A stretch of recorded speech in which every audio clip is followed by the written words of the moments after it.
récapitulatif de plusieurs concepts concernant le routage IP en général. Et aujourd'hui, nous allons avancer. Nous allons voir les 3 éléments fondamentaux du fonctionnement de OSPF. Donc, le premier élément, c'est devenir voisin. Le deuxième, c'est échanger la base de données. Et le troisième élément, c'est ajouter les meilleurs itinéraires. Donc ça, ce sont les 3 éléments essentiels de OSPF, du fonctionnement de OSPF. À la base, c'est que les routeurs doivent établir une relation de voisinage. Donc, d'où si nous prenons cette topologie, de la façon la plus simple, il doit y avoir une relation OSPF entre chaque routeur. Une relation OSPF qui est configurée au travers de 2 méthodes. Donc, j'ai de façon simple mis les 2 méthodes ici. Dans la première méthode, en fait, ça c'est la deuxième méthode, c'est l'inverse. Moi je dis c'est la première parce que c'est celle-ci que j'utilise principalement. Mais dans le manuel, la première méthode, c'est celle-ci parce qu'on vous apprend d'abord à configurer en utilisant la commande network. Donc, il sera très important de maîtriser cette commande et nous allons effectivement le faire. Donc, ce sont les 2 méthodes. Je vais faire ceci pour être logique. Ok, nous allons dire que ça, c'est la première méthode et ça, c'est la deuxième. Avec la première méthode, vous partez dans le routeur, vous passez en sous-mode de configuration de routeur. Donc, si je prends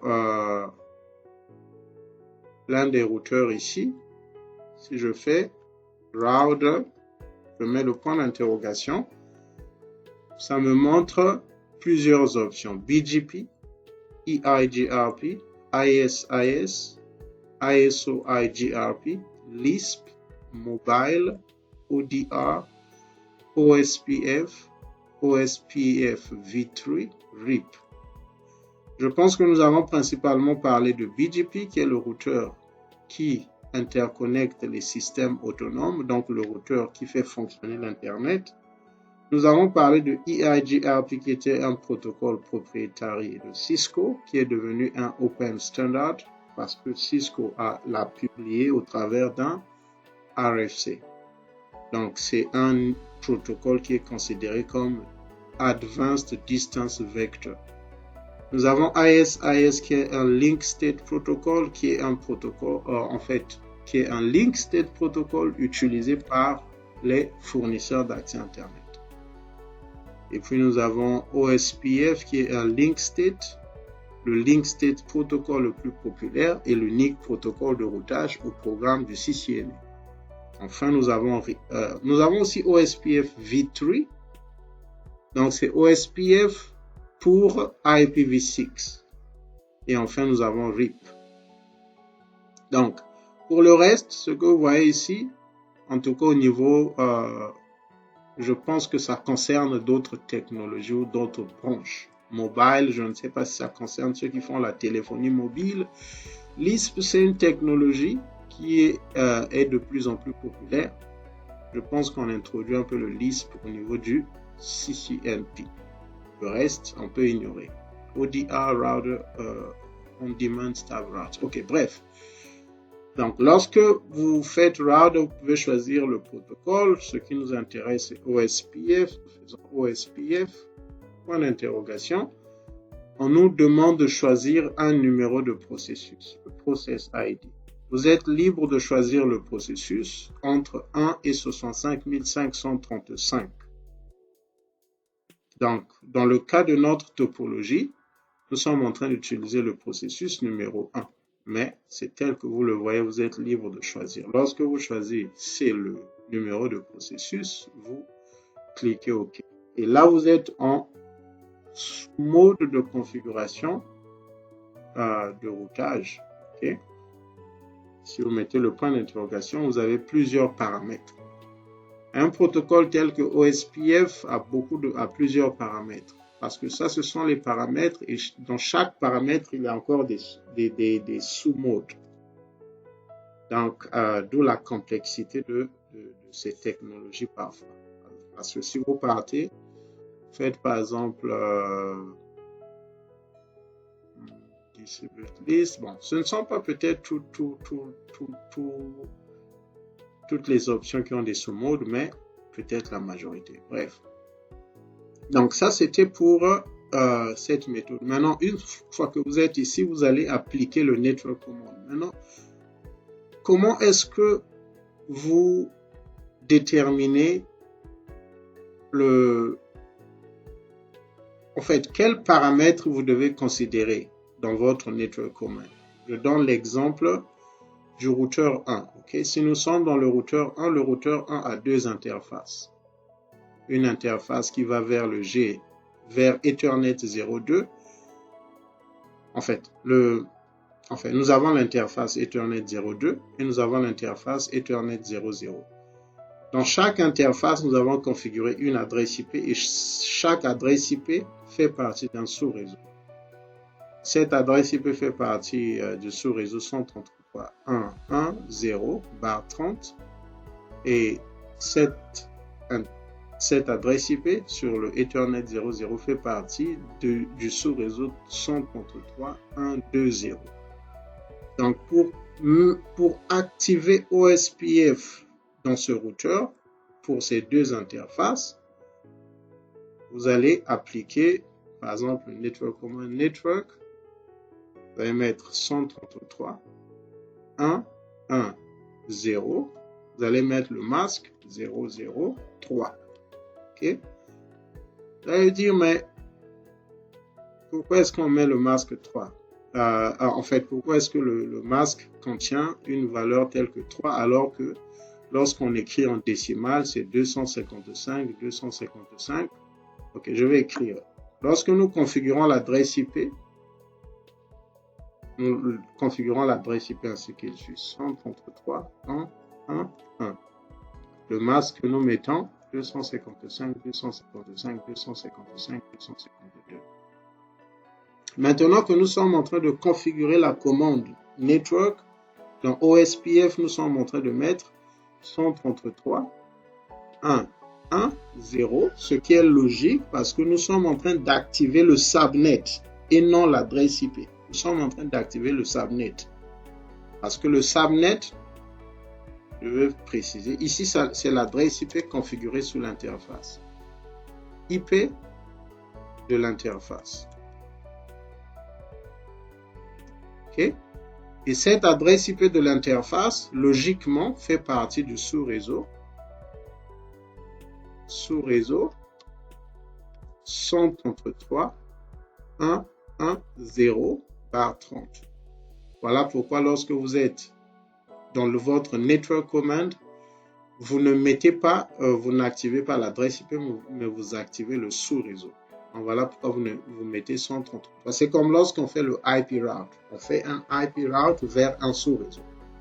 Ouais, donc vous activez le sous-réseau 133.1.1.0 et puis vous mettez le masque inversé, ce qu'on appelle des wildcard masks 3. Et puis vous mettez le area. Nous sommes en train d'utiliser le area 0 sur toute notre topologie. Ici, je vais préciser network.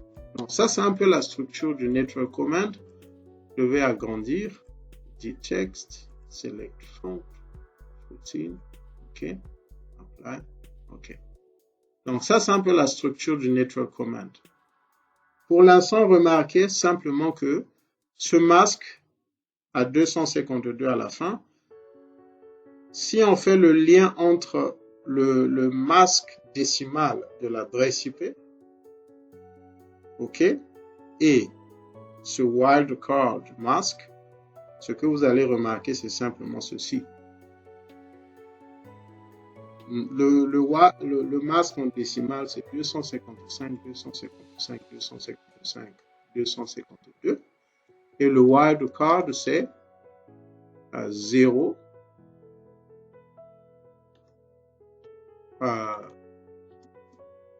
0.0.0.3.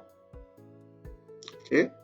Et si vous faites l'addition, ça va vous donner 255, 255, 255, 255. Si vous faites l'addition. Et du texte, ça c'est lorsque vous avez un masque de 30, ok? Un préfixe de 30. C'est ainsi. Maintenant, si vous avez une adresse IP, par exemple, qui est le 255.255.255.0, donc un masque de 24, dans votre network command, vous allez sur la dernière, donc je vais modifier la même adresse IP. Supposons que vous avez une adresse IP telle que c'est 255.255.255.0. À partir de ce moment, vous êtes en notation préfixe, c'est le 24.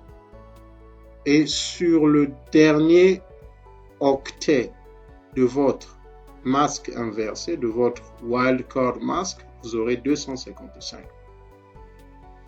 Donc à la fin, lorsque vous faites l'addition, ça va vous donner la même chose, puisqu'ici, j'aurai maintenant 0. Okay? Et ici, j'aurai 255. Ça, c'est un peu la logique des masques inversés. Ça paraît complexe, mais ce n'est pas complexe parce que la base, vous allez remarquer, c'est toujours le tableau des positions des bits. Le tableau 128, 64, 32, 16, 8, 4, 2, 1, 2, 1. Ouais, voilà. Donc, la base, c'est ce tableau. Bref, ça c'est pour configurer le network command. Donc le network command, lorsque vous le configurez, vous devez activer les sous-réseaux des interfaces. Par contre, lorsque vous partez, maintenant, juste pour préciser encore le network command. Le network command, ce qu'il fait, c'est que vous activez le network, ok, un subnet au travers du network command, et ce que OSPF va faire, il va activer les paquets sur les interfaces où le subnet est configuré. Donc, par exemple, pour ce subnet, tel qu'il était, bar 30, ce que OSPF ferait, c'est qu'il activerait, il s'activerait sur cette interface. Donc, vous aurez besoin d'un autre network command pour activer OSPF sur cette interface. Nous aurons des labs qui vont un peu partir dans ce sens. Maintenant, pour l'instant, nous sommes en train de le faire avec la méthode la plus facile, celle qui consiste à partir sur l'interface et activer OSPF avec la commande IP OSPF1 Area 0. La relation OSPF est établie entre les routeurs qui parlent OSPF. Donc, ça c'est pour un peu de façon simple pour configurer OSPF. Maintenant, une fois que OSPF est configuré, vous devez valider que le voisinage a été établi. Et donc, il faut aussi préciser que vous le faites des deux côtés. Donc, si vous voulez que le routeur 2 parle OSPF, vous devez activer OSPF ici, sur cette interface et sur cette interface, en utilisant les deux méthodes. Pour l'instant, nous sommes en train d'utiliser la méthode la plus simple. Nous configurons l'adresse IP de l'interface et nous mettons la commande IP OSPF1 Area 0. Mais ça, c'est la méthode la plus simple si ce qu'on veut que vous puissiez le comprendre au travers de la méthode Network Command, parce que c'est là où il y a un peu de subtilité. Il y aura des cas où on vous donne une commande, on vous demande combien d'interfaces seront activées au travers de cette commande, ou bien est-ce que cette commande peut activer OSPF sur telle interface.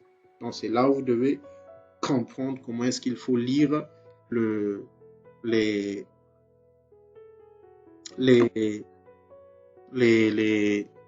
wildcard masks, les masques inversés. Mais nous allons y arriver à beaucoup de labs sur ce à ce propos dans le manuel et un peu avec les labs de NetAcad.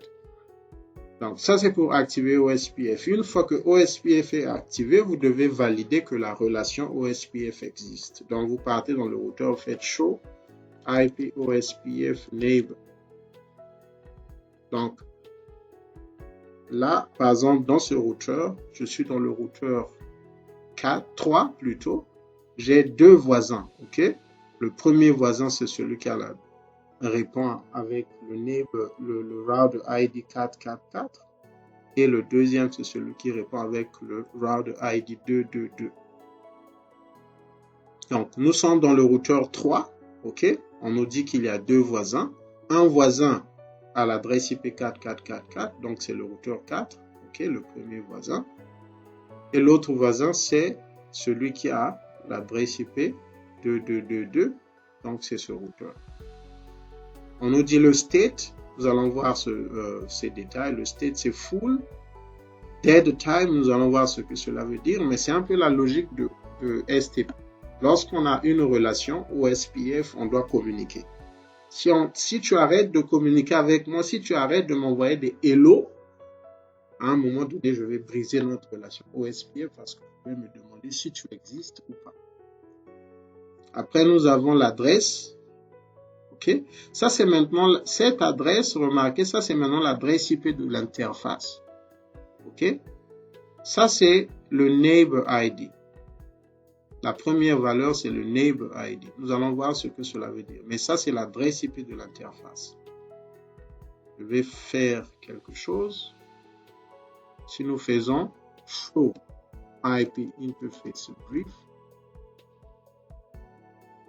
Ok.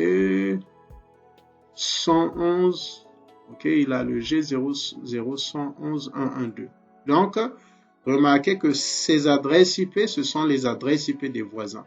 Ok, ça veut dire que ça, c'est l'adresse IP configurée sous l'interface, sous cette interface du routeur 4.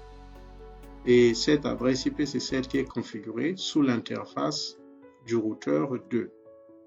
Puis après, nous avons l'interface du routeur local, donc du routeur 3 dans lequel nous sommes en train de faire la vérification.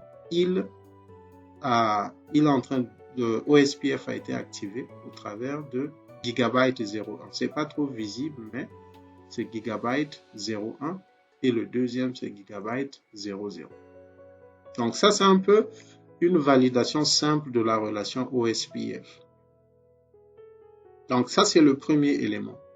Établir une relation de voisinage entre les routeurs. Nous allons lire un peu les notes et nous allons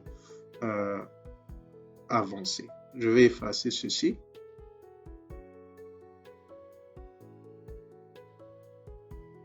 Alors, nous configurons OSPF pour que les routeurs exécutent OSPF et deviennent voisins avec d'autres routeurs. Une fois que la relation OSPF est établie, OSPF fait le reste du travail pour échanger les LSA et calculer les itinéraires en arrière-plan sans configuration supplémentaire.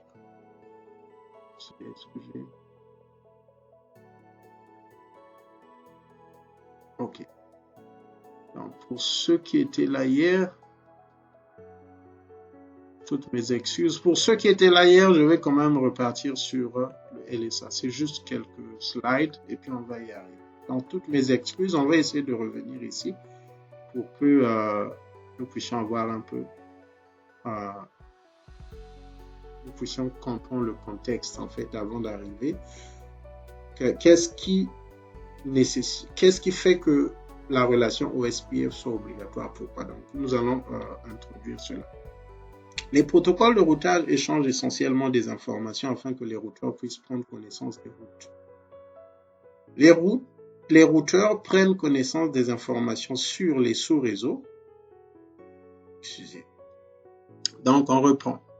Les protocoles de routage échangent essentiellement des informations afin que les routeurs puissent prendre connaissance des routes. Les routeurs prennent connaissance des informations sur les sous-réseaux, les routes vers ces sous-réseaux, des informations sur les métriques qui déterminent la façon que chaque itinéraire se compare aux autres. Donc, d'un point de vue simple, nous le répétons toujours, dans ce réseau que nous avons en face de nous, chaque segment a un sous-réseau, ok? Chaque segment a un sous-réseau. Et chaque segment ici a un sous-réseau. Et ce LAN a également un sous-réseau. Maintenant, pour faire qu'il y ait la communication, supposons qu'ici aussi on avait un LAN, okay?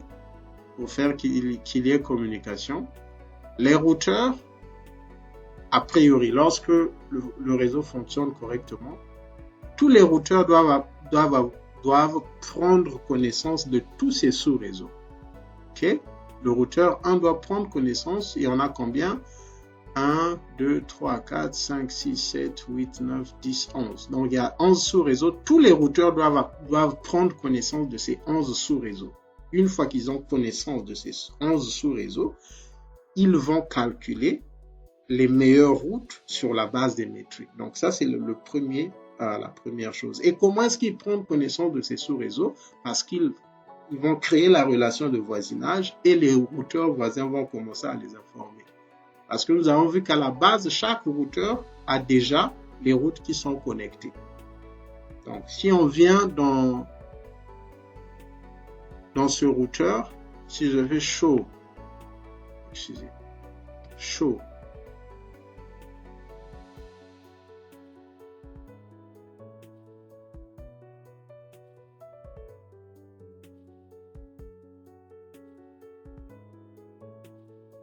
voilà, je viens de perdre mon GNS3.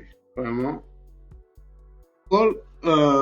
De routage peut alors choisir le meilleur itinéraire vers chaque sous-réseau en construisant la table de routage IP. Donc, ce que j'étais en train de vouloir valider au travers d'un routeur, c'était le fait que lorsque nous faisons show IP route, nous voyons qu'il y a des routes vers plusieurs sous-réseaux et nous aurons des catégories de routes. Nous aurons les connected. Les connected, ce sont les routes qui sont liées aux sous-réseaux qui ont été configurés dans les interfaces du routeur. Et puis après, nous avons les routeurs découvertes. Nous avons les routes plutôt qui ont été découvertes au travers du protocole de routage. Les protocoles à état de lien comme OSPF adoptent une approche un peu différente des détails des informations qu'ils échangent et ce que les routeurs font avec ces informations. Les protocoles à état de lien Link State construisent des routes IP en quelques étapes principales. Tout d'abord, les routeurs construisent ensemble beaucoup d'informations sur le réseau. Ils vont découvrir les routeurs qui parlent OSPF, les liens, donc les connexions, les adresses IP et les informations d'état. Informations d'état, c'est ce qui concerne, en fait, c'est le statut des interfaces, si le lien est up ou down. Ensuite, les routeurs propagent ces informations de telle sorte que tous les routeurs prennent connaissance des mêmes informations. À ce point, chaque routeur peut calculer les routes vers les sous-réseaux, mais du point de vue de chaque routeur. Ce que cette partie veut dire, c'est que lorsque OSPF fonctionne, les routeurs vont se partager les informations.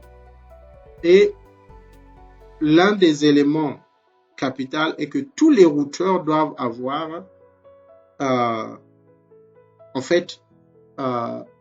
ils doivent avoir une base de données identique. Ils doivent avoir, les informations que chaque routeur a doivent être identiques. Donc, c'est ce qu'on appelle, c'est le concept de synchronisation. On doit avoir si tu connais à propos d'un sous-réseau, moi aussi je dois connaître à propos de ce sous-réseau et nous devons avoir les mêmes informations à propos de ce sous-réseau. Donc, c'est un peu ce que je peux dire. Donc, si tu connais comment atteindre le sous-réseau si tu connais qu'il y a l'existence du sous-réseau 10, 10, 10, 10, moi aussi je dois connaître ce sous-réseau et je dois avoir les mêmes informations que toi. Il y aura quelques différences en termes de cost, comment atteindre ce sous-réseau, mais sur la base, on doit avoir les mêmes informations. Maintenant, il y a deux éléments à ce propos, les informations concernant la topologie et le LSA et la formule mathématique qui permet de calculer les meilleures routes.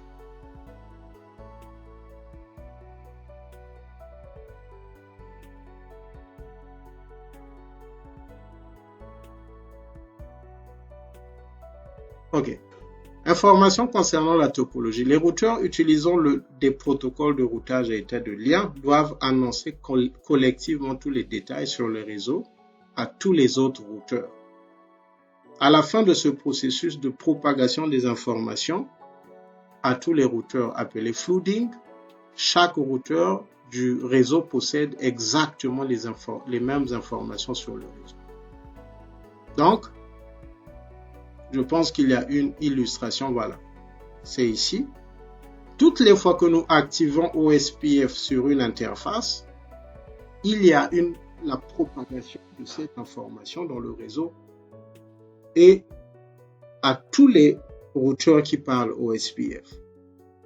Donc, en donnant l'exemple de cette topologie, dès que nous activons OSPF sur cette interface, le routeur 6 va informer ce routeur et ainsi de suite. Ils vont faire la cascade de l'information au travers de tous les réseaux de telle sorte que tous les routeurs puissent savoir que il y a un subnet 172.16.3.1, ok, ça c'est l'adresse IP 16.3.0/24 qui existe dans le sous-réseau. Et donc chaque routeur va mettre cela dans sa base de données. Donc, cette illustration s'applique pour tous les subnets que nous activons dans le sous-réseau. Tous les routeurs doivent être informés de tous les subnets.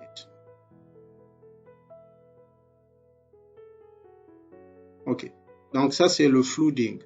Open Shortest Path First, le protocole de routage IP à état de lien le plus populaire, organise les informations de topologie à l'aide des LSA et de la base de données d'état de lien. Donc, il y a ces deux concepts qui sont très importants. Le LSA, Link State Advertisement, et la base de données appelée LSDB, Link State Database. Chaque LSA est une structure de données avec des informations spécifiques sur la topologie du réseau. Le LSDB est simplement la collection de tous les LSA connus d'un routeur. Donc ça, c'est la relation entre LSA et LSDB. LSA, c'est une collection d'informations sur la topologie. Et le LSDB, c'est comme ce qui, le LSDB est simplement la collection de tous les LSA. Faire ça. Base de données. Pardon? On peut qualifier ça de base de données. Oui, c'est une base de données, exactement. Donc, c'est la base de données dans laquelle nous retrouvons tous les LSA.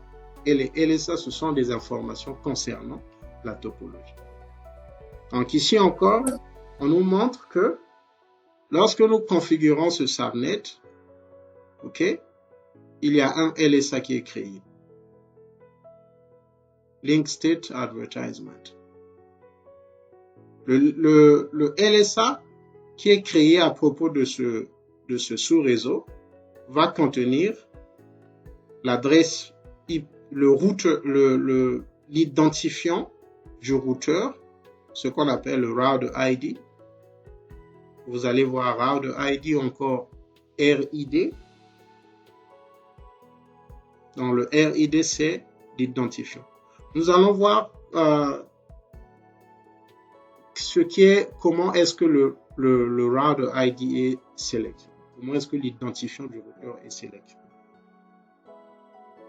Après, il y a aussi l'adresse IP de l'interface, le statut et le cost. Ça, c'est un LSA. C'est le LSA qui est lié à l'adresse IP qui est configurée ici. Lorsque nous configurons ici, également, il y a un LSA. Lorsque nous configurons ici, il y a un LSA. Donc, à la fin de la propagation, tous les routeurs doivent avoir ces informations en leur possession. Tous les routeurs de la topologie. Et donc, tous ces LSA constituent le LSDB, la base de données.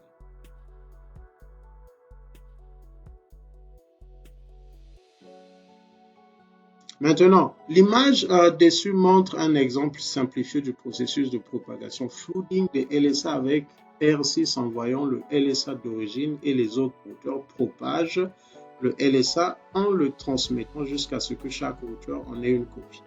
Le processus de propagation amène chaque routeur à apprendre le contenu du LSA tout en empêchant le LSA de circuler en rang. Fondamentalement, avant d'envoyer un LSA à un autre voisin, les routeurs communiquent en demandant « Avez-vous déjà ce LSA ?» puis en envoyant le LSA au prochain voisin uniquement si le voisin n'a encore pris connaissance du LSA. Donc là, l'idée ici est simple. Avant que je ne puisse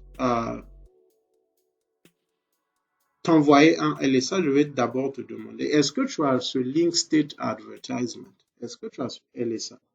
Et toi, tu vas me répondre, oui, j'ai déjà ce LSA. Et si tu as déjà ce LSA, je ne vais pas te le transmettre. Mais si tu n'as pas encore ce LSA, c'est à partir de ce moment que je vais te l'envoyer. Donc ça, c'est pour éviter que les LSA tournent en rond. Pourquoi? Je suis en train de réouvrir DNS3, on va voir.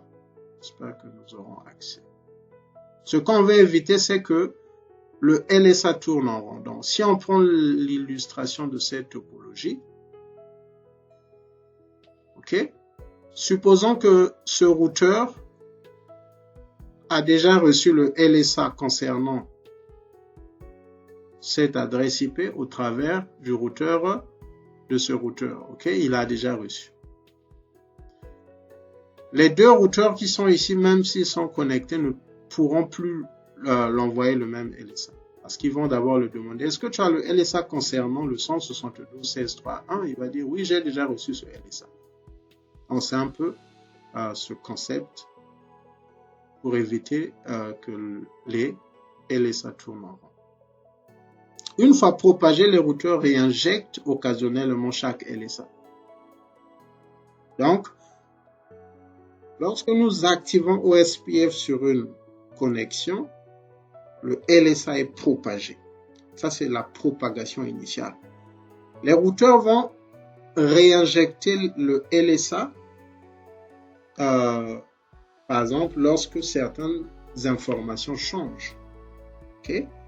Si par exemple quelqu'un va dans le routeur 6, désactive cette interface avec la commande shutdown, ou encore que le câble sur cette interface est déconnecté, ce qui va causer que l'interface puisse être down, le LSA va encore se propager à propos de cette interface pour dire que cette interface est down. Cette interface n'existe, en fait, ne peut plus transporter les paquets. Et ceci est très important parce que ça permet au routeur de trouver d'autres chemins si possible. Donc, en d'autres termes, si par exemple, nous avons le LSA concernant ce segment, okay, concernant cette adresse IP, et que cette interface est down, et que si les paquets passaient par ici, ce segment, en fait, cette route ne pourra plus le faire. Donc, en propageant l'information que cette interface est down, tous les routeurs vont se rendre compte qu'ils ne peuvent plus envoyer les paquets au travers de ce segment. En fait, les routeurs qui envoient les paquets au travers de cette route vont se dire que je ne peux plus envoyer les paquets là-bas, je dois recalculer et trouver une nouvelle, meilleure route. OK. Par exemple, si cette interface est down, ou bien le routeur est down. Non, le routeur. Si le routeur est down, OK, Ouais. ce routeur va se rendre compte, ce routeur va se rendre compte, ce routeur va se rendre compte.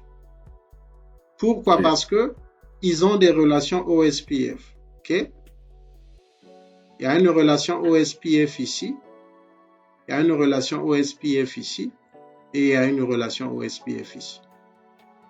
Donc, si ce routeur est down, toutes ces relations OSPF vont se briser. OK?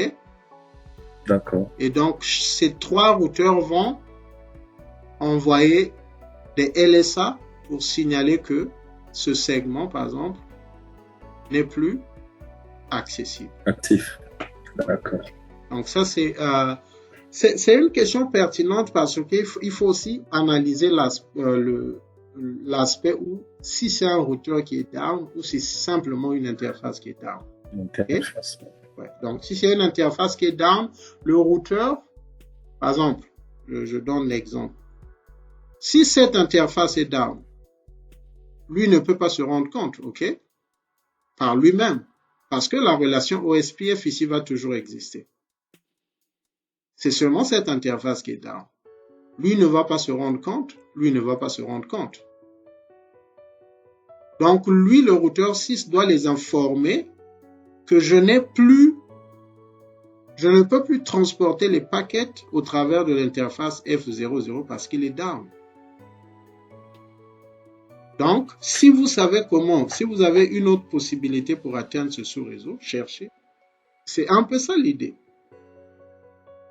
Donc, lui, il va les informer que FA00 est down. Je ne suis plus en mesure d'envoyer les paquets ici. Donc, voilà. Faites le recalcul, cherchez une meilleure route, si possible. Sinon, ce sous-réseau ne sera pas accessible aussi longtemps que cette interface sera down. Donc, ça, c'est un peu pour faire la distinction entre un routeur qui est down et une interface qui est down. Parce que tout dépend de qui peut se rendre compte. Ça, c'est un cas pertinent parce que ça, c'est une telle connexion est considérée comme instable. Mais on va voir ça après. Instable parce que il n'y a que le routeur 6 qui peut se rendre compte de tout ce qui va se passer ici. Là. C'est au bout. Par contre, cette connexion est entre deux routeurs. Si elle se casse, le routeur 6 et ce routeur pourront informer. Les deux vont se rendre compte. Non, les deux vont informer les autres. Donc, je voulais juste apporter la nuance et que nous puissions voir un peu l'image un peu de façon large. Si c'est un routeur qui est down, si c'est une interface qui va vers un LAN qui est down ou encore si c'est une interface entre deux routeurs qui est down. Donc selon le cas, il y aura c'est tel routeur ou tel routeur qui va propager le LSA qui annonce le changement. Donc, nous avons aussi parlé de la minuterie. Ici, c'est un peu le concept selon lequel chaque 30 minutes, on doit réinjecter le LSA. Okay? Chaque 30 minutes, on doit réinjecter, même s'il n'y a pas de changement. Chaque 30 minutes. Maintenant, une fois que les informations ont été propagées concernant les LSA dans tout le réseau, on va maintenant appliquer la formule mathématique pour trouver les meilleures routes. Parce que l'objectif, c'était lorsque l'information est propagée, l'objectif, c'est d'arriver à un point où tous les routeurs prennent connaissance de toutes les possibilités dans le réseau. Okay? Une fois que l'information est propagée, le routeur 2 va savoir que il peut atteindre, par exemple, le routeur, il peut atteindre ce sous-réseau au travers du routeur 3, au travers du routeur 8, au travers du routeur 1. Et maintenant, comment est-ce qu'il va choisir la meilleure route, c'est en appliquant la formulaire Dijkstra et SPF. Allons revenir ici. Le processus de propagation de l'état des liens fait que chaque routeur a une copie identique du LSDB en mémoire. Donc, chaque routeur va se retrouver avec une base de données identique. Mais le processus de propagation à lui seul ne permet pas à un routeur d'apprendre quelle route utiliser, bien quelle route ajouter à la table de routage IP. Bien qu'incroyablement détaillées et utiles, les informations contenues dans le LSDB n'indiquent pas explicitement le meilleur itinéraire de chaque routeur pour atteindre une destination. Pour construire des routes, les routeurs à état de lien doivent faire quelques calculs. Heureusement, vous et moi n'avons pas à connaître les maths. Si vous faites une recherche sur Google, vous allez trouver la formule Dijkstra. Mais ce n'est pas intéressant, ce n'est pas important de connaître cette formule. Cependant, tous les protocoles à état de lien utilisent un type d'algorithme mathématique appelé Dijkstra Shortest Path First. Donc ça, c'est une question qui peut venir à l'examen. On peut dire, quelle est la formule, quel est l'algorithme utilisé par les Link State Protocol. Donc souvenez-vous, c'est Dijkstra. Dijkstra Shortest Path First pour traiter le LSDB. Cet algorithme analyse avec mathématiques le LSDB et construit les routes que le routeur local doit ajouter à la table de routage IP. Donc en d'autres termes, cette formule va s'appliquer sur le database. Pour déterminer les meilleures routes. Donc, les routes que le routeur local doit ajouter à la table de routage IP. Route qui répertorie une adresse IP et un masque de sous-réseau, une interface sortante et l'adresse IP du next hop. Donc ça c'est très important. C'est ce que nous voyons lorsque nous appliquons la commande show IP route. Ok, nous voyons le sous-réseau de destination, l'interface sortante, l'adresse IP du next hop. Malheureusement, notre topologie s'était cassée entre-temps. Apparemment, j'ai eu un problème d'électricité parce que quand je suis parti voir, mon serveur a redémarré. Et malheureusement encore, je n'avais pas sauvegarde. Je vais juste configurer. Je ne vais pas déployer dans toute la topologie. Je vais juste configurer quelques routeurs pour voir un peu. Cela nous permet de faire des validations. Parce que expliquer sans vraiment vérifier de temps en temps, pour moi, ce sera lourd et pour vous aussi, pour vous également. Donc, si nous venons au niveau du routeur 1, je fais show IP route. Ce que nous étions en train de dire, que principalement, nous aurons les routes qui sont connected, ce sont les interfaces du routeur.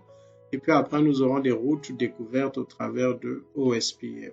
Donc, nous voyons que nous avons le loopback que nous venons de configurer au niveau du routeur 3. Je vais ajuster ceci. Alors, nous avons le loopback que nous avons configuré au niveau du routeur 3, dont le routeur 1 a connaissance. Et c'est au travers de OSPF. Donc, le routeur 1 a connaissance de ce loopback que nous avons configuré ici. Et il a connaissance de ce loopback au travers de OSPF. Ça liste le next hop, c'est cette adresse IP.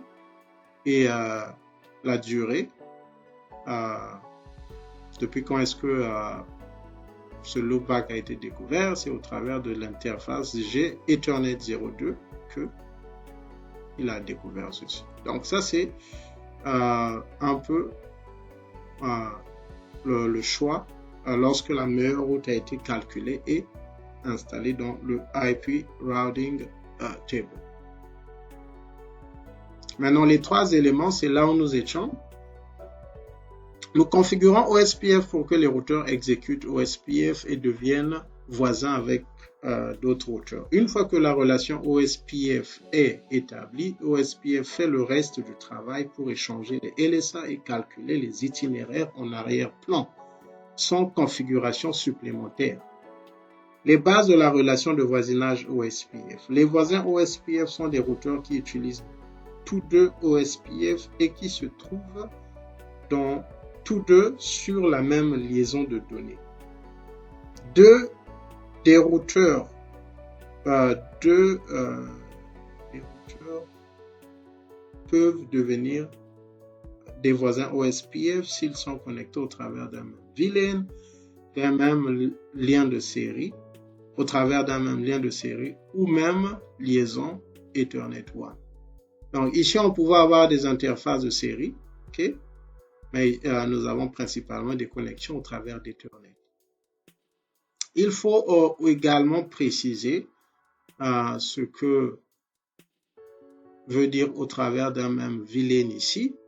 C'est le fait que si nous prenons, par exemple, je viens ici, je peux prendre un routeur IOU pour qu'il démarre vite.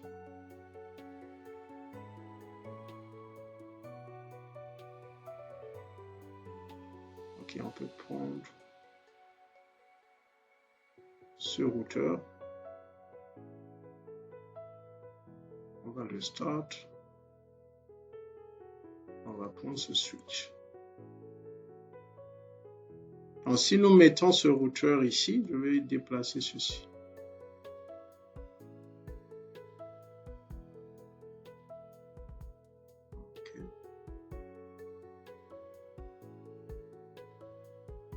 Ok. Si nous mettons ce routeur ici,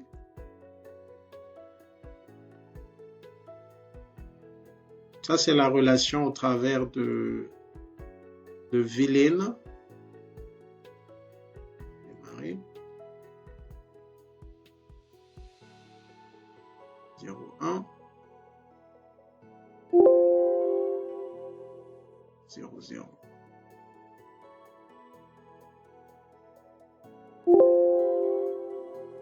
Donc ici nous avons mis le 0,3, c'est le routeur 2. Si je vais dans le routeur 2, Ethernet 0,3, mettre nos shutdowns IP address. Disons qu'ici nous allons mettre le sous-réseau. Excusez. Nous allons mettre le sous-réseau 150 5 non 1 1 0 barre 24.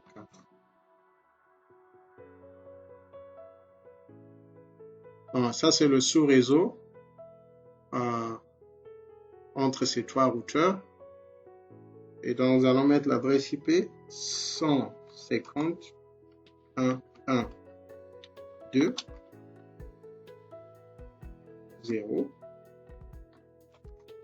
Et ici, pour illustrer la configuration au travers de la commande network, nous partons router OSPF 1 network.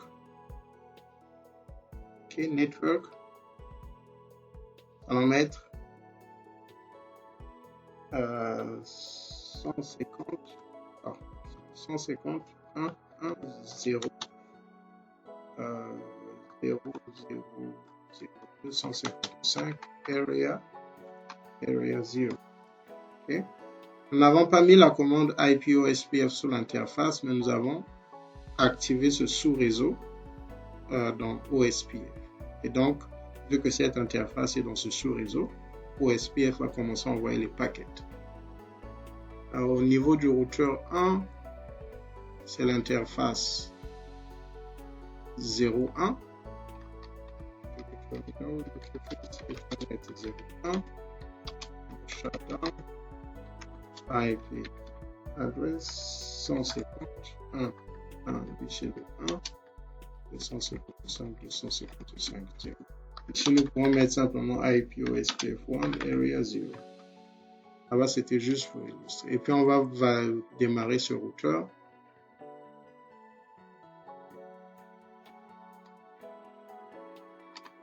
Le routeur n'a pas encore été configuré. Nous allons lui donner le loopback 9.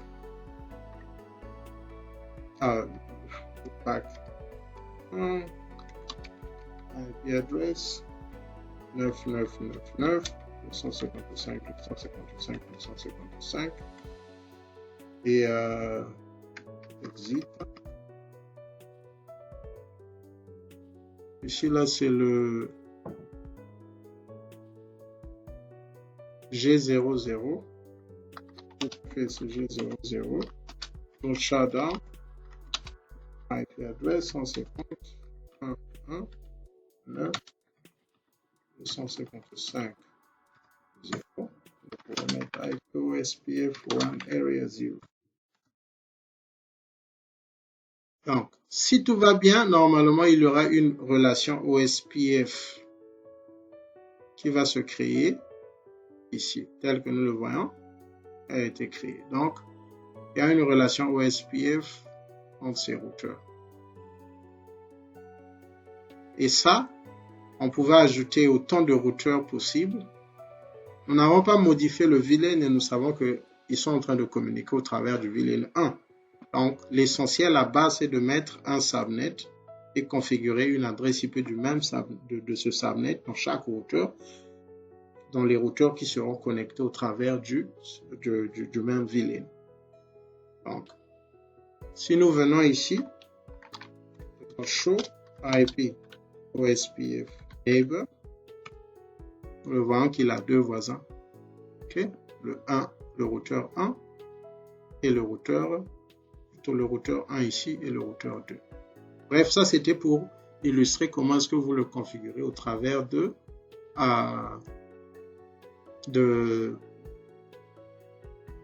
VLAN.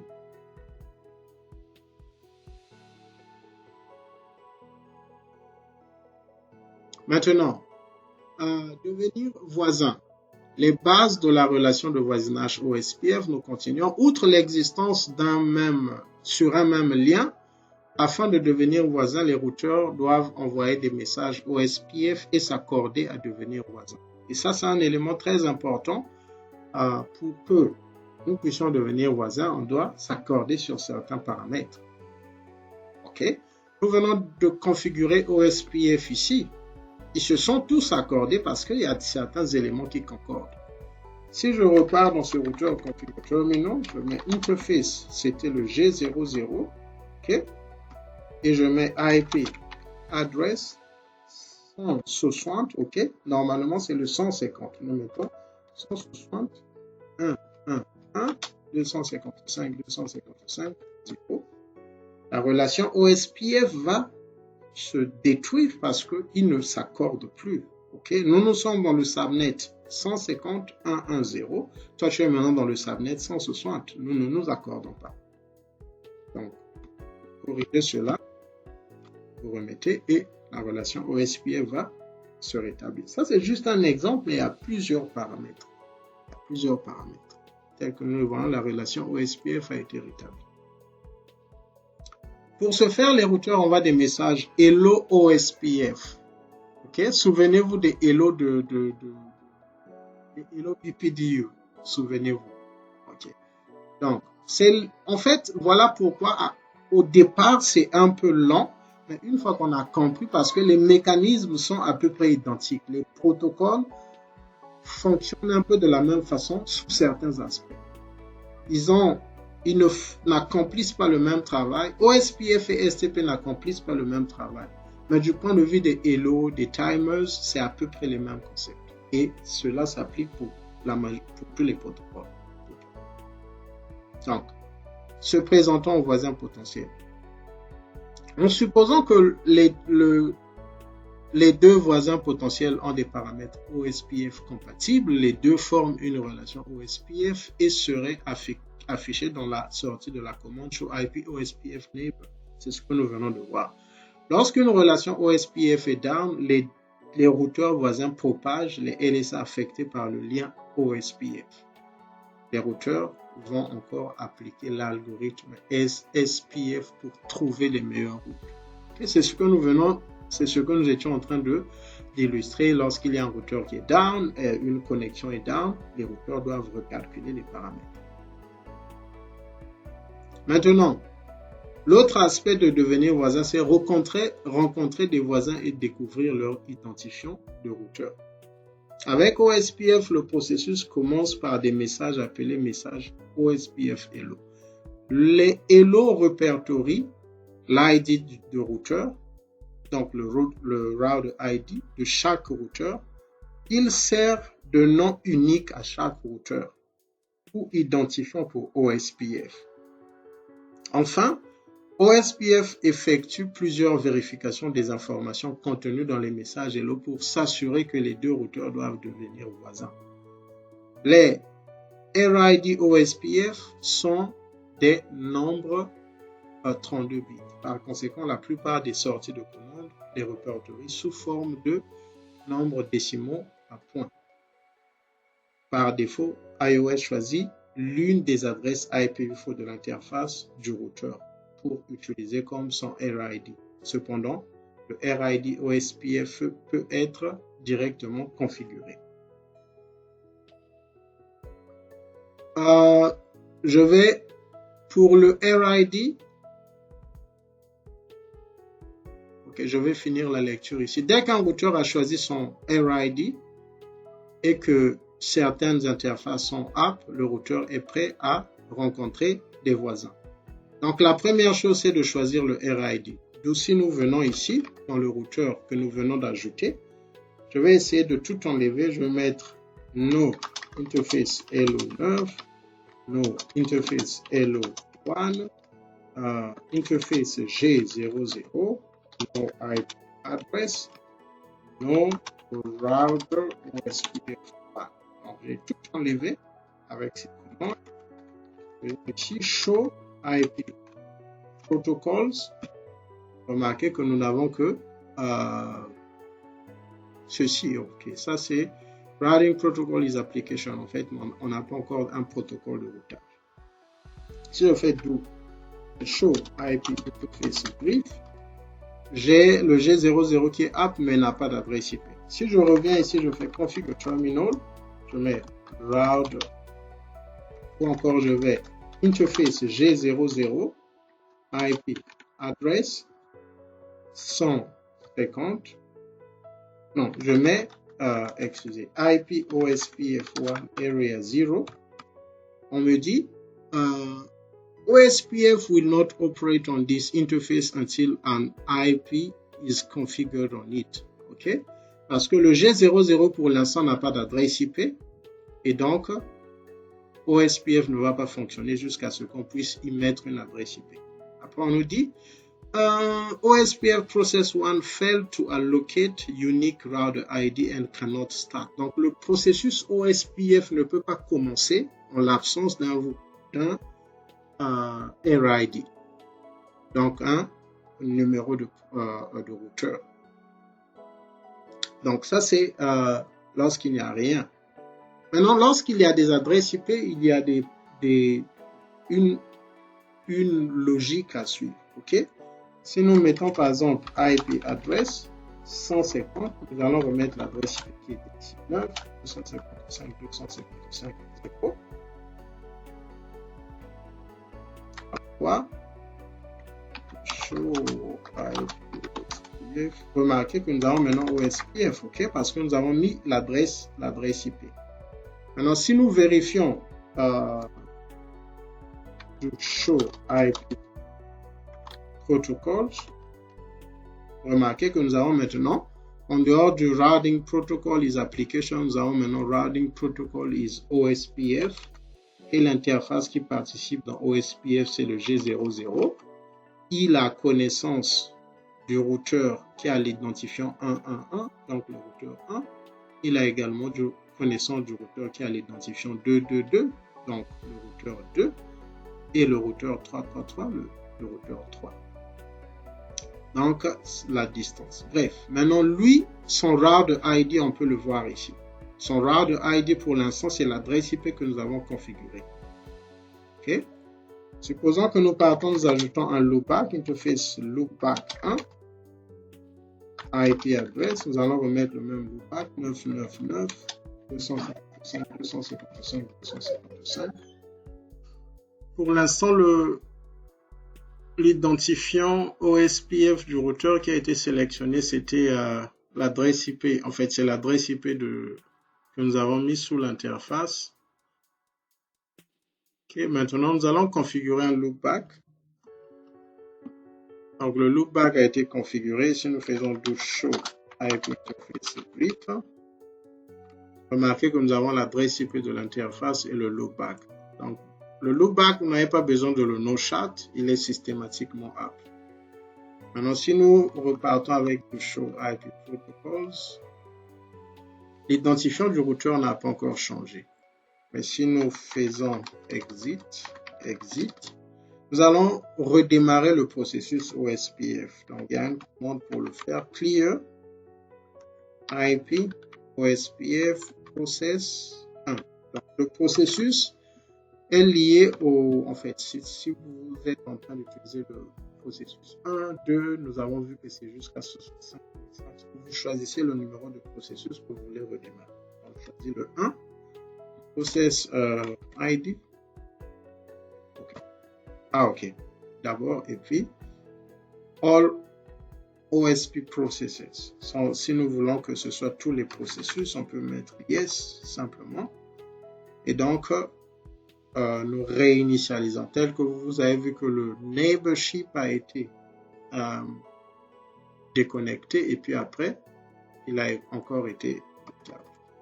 Si nous vérifions encore avec show IP protocols,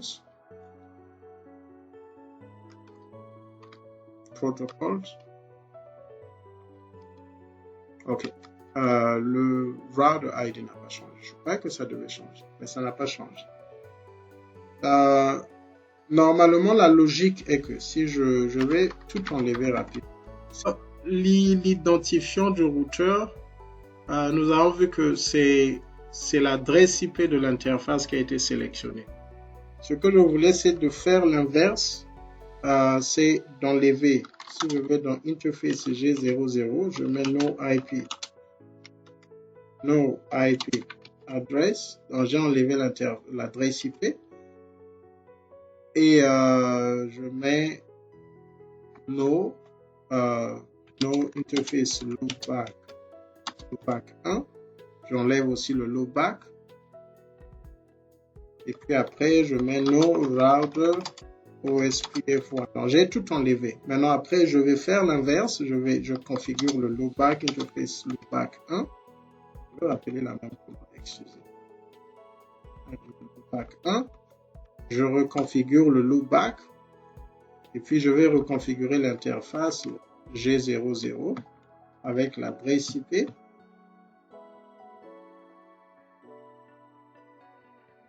Nous reconfigurons l'adresse IP, nous mettons IP OSPF1 area 0. Alors, une fois que nous le faisons, nous réactivons OSPF. Mais nous allons maintenant voir quelle est l'adresse IP qui sera sélectionnée comme router ID. On va mettre end de show IP protocols. Remarquez maintenant, ce n'est plus l'adresse IP de l'interface, mais c'est l'adresse IP du loopback. Donc, il y a des critères de sélection. Lorsqu'il y a un loopback, OSPF systématiquement sélectionne le loopback comme router ID de OSPF. Et maintenant, s'il n'y a pas de loopback, il va choisir l'interface, une adresse IP d'interface. Donc ça, c'est quelque chose qu'il était nécessaire de sélectionner. Je pense qu'il y aura une section où il y aura un peu les détails sur cela.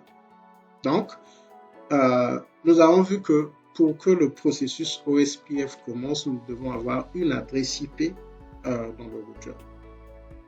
Que ce soit un loopback ou encore une adresse IP d'interface physique. Donc, dès qu'un routeur a choisi son RID OSPF et que certaines interfaces sont up, le routeur est prêt à rencontrer ses voisins.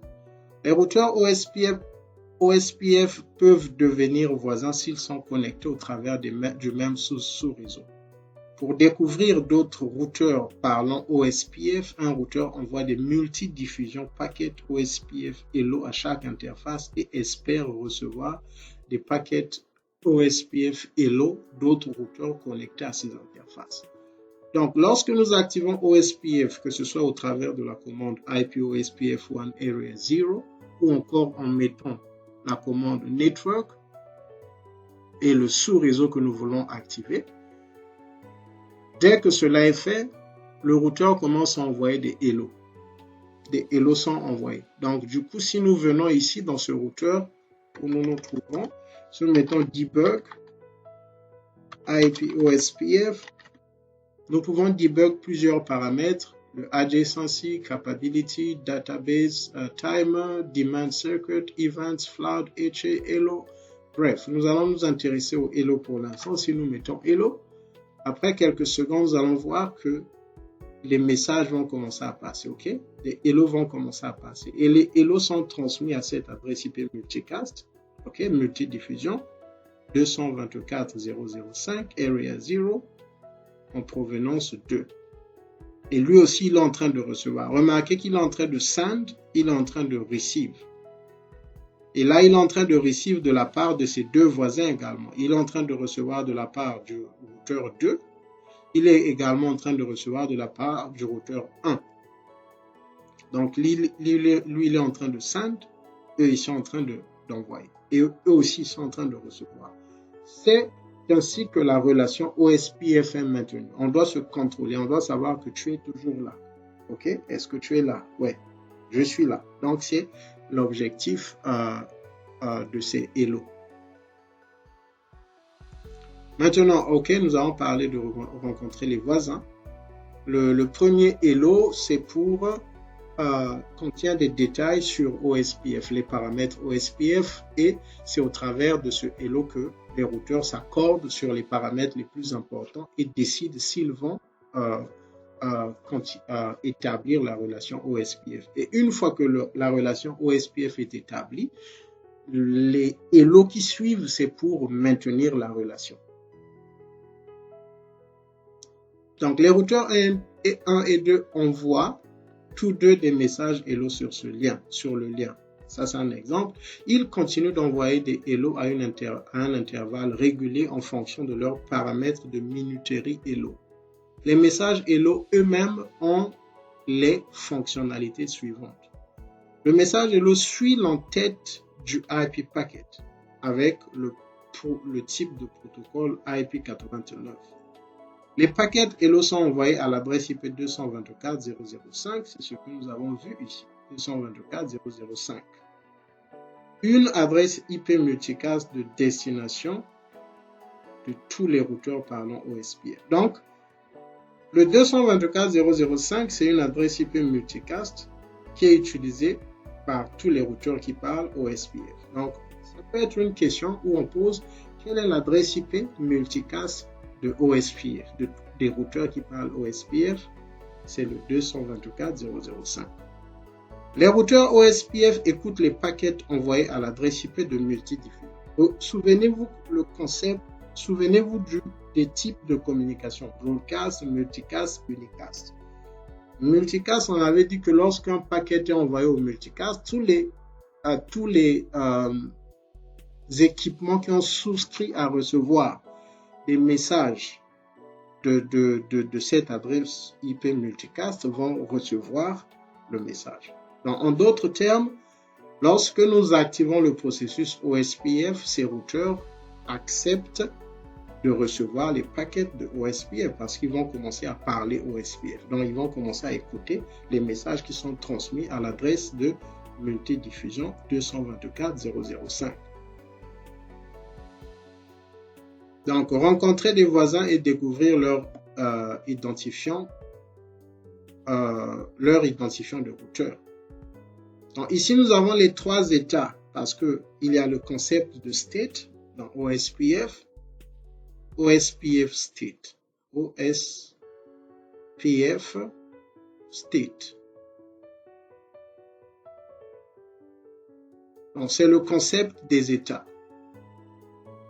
Donc, pour l'instant, nous allons voir les trois premiers états. Bien sûr que ça commence avec l'état down, c'est lorsque l'interface est down par exemple, ou bien lorsque l'interface n'a pas d'adresse IP. Ok?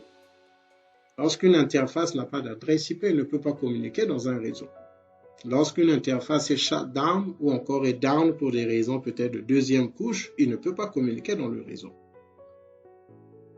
À partir du moment où l'interface a une adresse IP, il est app et que nous activons OSPF sur cette interface, il y aura l'état init, initialisation. Init state, c'est là où l'équipement commence à envoyer des messages pour découvrir s'il y a des voisins. Donc, dans le contexte de cette topologie, le routeur A va envoyer un hello pour annoncer au routeur B que je suis sur ce lien. Voici mon routeur ID. Et voici, ok, c'est ce qu'on dit ici. Excusez-moi. Au départ, init, I see alpha as a neighbor now. I see bravo as a neighbor now. Ok, donc l'initialisation, c'est juste pour découvrir, oh, ok, il y a un routeur qui parle OSPF et un routeur qui parle OSPF. Une fois que cela est fait, le routeur A sera en state two-way. Two-way, et c'est là où maintenant il dit que, ok, voici mon routeur, mon identifiant de routeur, et le routeur B va également répondre de la même façon lorsqu'il sera two-way. Voici mon identifiant de routeur. Donc ça, c'est les trois premiers états. Down state, rien ne se passe. Il y a un problème d'interface. OSPF n'est pas encore activé. Quelque chose comme ça. Maintenant après, le init state, c'est lorsque les équipements commencent à communiquer. Excusez. Je pense que le down state, c'est juste pour être un peu plus précis, c'est lorsque, en fait, c'est le premier state, en fait, c'est l'état où rien ne se passait du point de vue de OSPF, ok? C'est pas forcément, je pense, pour être plus précis, c'est pas forcément que l'interface soit down. Ok, l'interface peut être up avec l'adresse IP, mais c'est lorsque nous activons OSPF, le premier state c'est down parce que il n'y avait pas de relation OSPF. Et une fois que c'est OSPF est activé sur l'interface, le routeur commence à envoyer des hello pour tendre vers le state init et ainsi de suite. Donc ça c'est les states qui permettent de découvrir les voisins et leurs identifiants OSPF. Le scénario commence avec une relation OSPF inexistante, de telle sorte que les routeurs ne se connaissent pas en tant que voisins OSPF. En conséquence, ils n'ont aucune information d'état les uns sur les autres en tant que voisins. Ils ne s'énumèrent pas dans la sortie de commande show IP OSPF neighbor. À l'étape 2, le routeur A envoie le premier hello. Donc, le routeur B apprend l'existence du routeur A en tant que routeur OSPF. À ce stade, le routeur B répertorie le routeur A comme voisin avec son état intermédiaire d'init. Le processus se poursuit à l'étape 3. Le routeur B renvoyant un hello, ce message indique au routeur A que le routeur B existe et il permet au routeur A de passer par l'état d'initialisation et rapidement à l'état two-way. À l'étape 4, le routeur B reçoit le prochain hello du routeur A et le routeur B peut également passer un état two-way. Bref, c'est juste une communication de hello qui va faire passer les routeurs de down à init et de init à two-way. C'est simplement lorsqu'ils reçoivent le hello de l'un lorsque le routeur A transmet le hello, le routeur B le reçoit, il marque l'autre comme init, et puis lorsque l'autre reçoit ainsi de suite, il passe de down init vers le two-way. Donc nous avons ici l'état two-way est un état OSPF particulièrement important à ce stade. Les faits suivants sont vrais. Le routeur a reçu un hello du routeur voisin avec le RID de ce routeur répertorié comme étant vu par le voisin. Le routeur a vérifié tous les paramètres du hello reçu du voisin et a validé qu'il n'y a pas de problème. Le routeur est prêt à devenir un voisin OSPF. Si les deux routeurs atteignent un état two-way, cela signifie que les deux routeurs répondent à toutes les exigences de configuration OSPF pour devenir voisins. Effectivement, à ce moment-là, ils sont voisins et prêts à s'échanger leur LSDB, donc leur database. Alors, c'est très important de comprendre ces trois premiers états. Nous allons y revenir, mais il était important de comprendre que c'est l'étape de la validation des paramètres OSPF. C'est l'étape où les routeurs cherchent à s'accorder. Est-ce que nous pouvons devenir voisins? Est-ce que nous sommes dans le même subnet? Est-ce que il a un routeur ID? Un autre élément, par exemple, nous avons le routeur ID de ce routeur, le routeur 2. Nous allons terminer par là. Le routeur 2 a le routeur ID 2, qui est l'adresse IP de loopback, et le routeur 1 a le routeur ID 1. Pour l'instant, ce routeur a le routeur ID 9.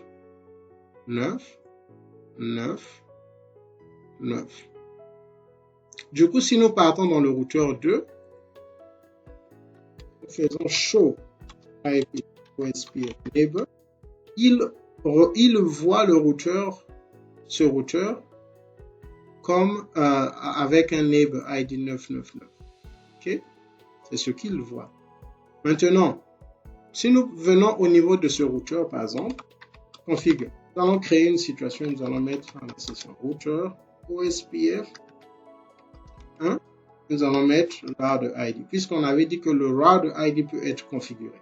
Okay, nous allons créer une situation. Route ID, nous allons mettre 111. Donc, nous allons lui donner un route ID qui est identique au routeur 1. Nous validons. Nous avons configuré le route ID. Je vais d'abord mettre fin au debug. Je vais mettre no debug. Ok. Nous avons configuré le route ID ici et on nous dit que pour que la commande puisse avoir des effets, nous devons redémarrer le processus OSPF. Avant de le faire, nous allons faire do show run include router.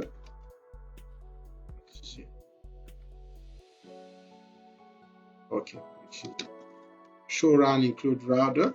Remarquez que notre configuration de OSPF est très simple. Nous avons le processus et le route ID que nous avons ajouté. Maintenant, pour que ce route ID soit valide, ici nous faisons show IP protocols, le route ID 999 est celui qui est en train d'être utilisé. Donc, si nous mettons clear IP OSPF 1 process, ok, je dis yes. Alors, il y aura un problème qui va se passer parce que nous avons créé une situation d'un identifiant routeur qui est duplicate. Okay? Lui dit que moi, mon identifiant routeur, c'est le 111. C'est le même que l'autre est en train d'utiliser. Et on nous dit ici que duplicate route ID from 150.111, donc cette interface G00. Et donc, si nous revérifions encore, show IP OSPF neighbor, remarquez qu'il n'a qu'un seul voisin pour l'instant. Il n'est plus voisin qu'avec le 2. Il n'est plus voisin avec le 3 parce que les deux ont le même identifiant de routeur.